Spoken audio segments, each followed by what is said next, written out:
Hi friends, இன்றைக்கி காலை டிஃபனுக்காக சிறுதானியங்களை வச்சு நான் இப்போ வந்து தோசை ஊற்றுறதுக்கு எல்லாம் ஊற வச்சுருக்கேன். இதுக்கு கம்பு ஒரு டம்ளரும், உளுந்து வந்து ஒரு அரை டம்ளர் ஊற வச்சுருக்கேன். வெந்தயம் ஒரு டேபிள் ஸ்பூன் அளவுக்கு போட்டிருக்கேன். இதோட கேழ்வரகு அரை டம்ளர் சேர்த்துருக்கேன். இது வந்து நமக்கு எந்த அளவுக்கு வேணுமோ அந்தளவுக்கு சேர்த்துங்க. இது வந்து கரெக்டான அளவு கிடையாது. இதில் வந்து வரகரிசி, தினை அரிசி ரெண்டும் சின்ன கப்பால் ஒரு கப்பு சேர்த்துருக்கேன். இதெல்லாம் நல்லா கழுவிட்டு நல்லா ஊற வச்சிரும். ஒரு 3 மணி நேரம் நல்லா ஊறட்டும். ஊறின பிறகு நல்லா மாவை அரைச்சி எடுத்துகிட்டு வந்துடுறேன். இப்போ மாவை அரைச்சி எடுத்துகிட்டு வந்தாச்சு.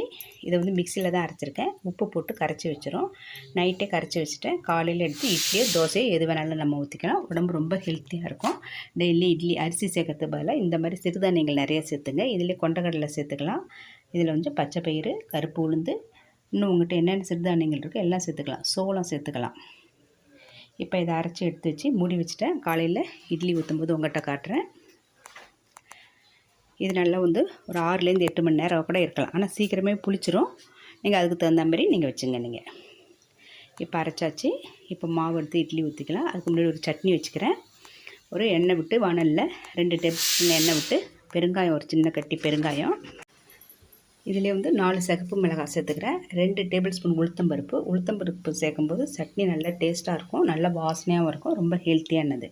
இப்போ இதெல்லாம் வந்து கொஞ்சம் செவக்க வறுத்து தனியாக எடுத்து வச்சுட்டு இதில் வந்து நல்ல வெங்காயம் வந்து நான் வந்து 2 வெங்காயம் பெரிய வெங்காயமாக சேர்த்துருக்கேன்.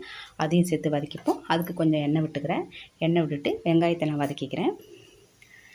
வெங்காயம் நல்லா வதங்கிறதுக்கு கொஞ்சம் வந்து உப்பு சேர்த்துக்கலாம். அது இந்த சட்னிக்கு தேவையான உப்பு வந்து இதிலே நான் சேர்த்துட்றேன். சேர்த்துட்டு நல்லா வதக்கி விட்டுப்போம். இதுக்கு உங்களுக்கு தேவைன்னா புளி வந்து ஒரு சின்ன சுண்டைக்காய் விட ஒரு பாதி, அதில் பாதி புளி சேர்த்துங்க. புளி சேர்த்து நல்லா டேஸ்ட்டாக இருக்கும். ஏன்னா மிளகாய் இது கொஞ்சம் காரமான மிளகாய் தான், அதனால் கொஞ்சம் புளி சேர்த்துட்டு இது நல்லா வதக்கிட்டு ஆறின பிறகு அரைச்சி எடுத்துட்டு அதோட கடுகு உளுத்தம்பருப்பு போட்டு தாளித்து எடுத்து வச்சிடுறேன். இப்போ வந்து மாவு பாருங்கள் நல்லா பொங்கி வந்திருக்கு. இப்போ வந்து இட்லி தட்டில் வந்து ஒரு துணி போட்டு இட்லி ஊற்றிக்கலாம். இதை வந்து நீங்கள் தோசை வேணாலும் ஊற்றலாம். ரொம்ப ஹெல்த்தியானது. இப்போ நான் வந்து தட்டில் வச்சு இட்லி தட்டில் ஊற்றி இட்லி வந்து ஒரு 5 நிமிஷம் வேக வச்சு எடுத்துக்கிறேன். நீங்கள் துணி போடாமல் எண்ணெய் தடவி கூட நீங்கள் செஞ்சுக்கலாம். இது அடிக்கடி இதுமாரி சாப்பிடும்போது ரொம்ப உடம்புக்கு ரொம்ப ஹெல்த்தியாக இருக்கும். இதில் வந்து ப்ரோட்டீன் அதிகமாக இருக்குது, ஃபைபர் இருக்குது. எல்லாமே நமக்கு வந்து ஒரு ஹெல்த்தியான ஒரு ரெசிபி தான் அது.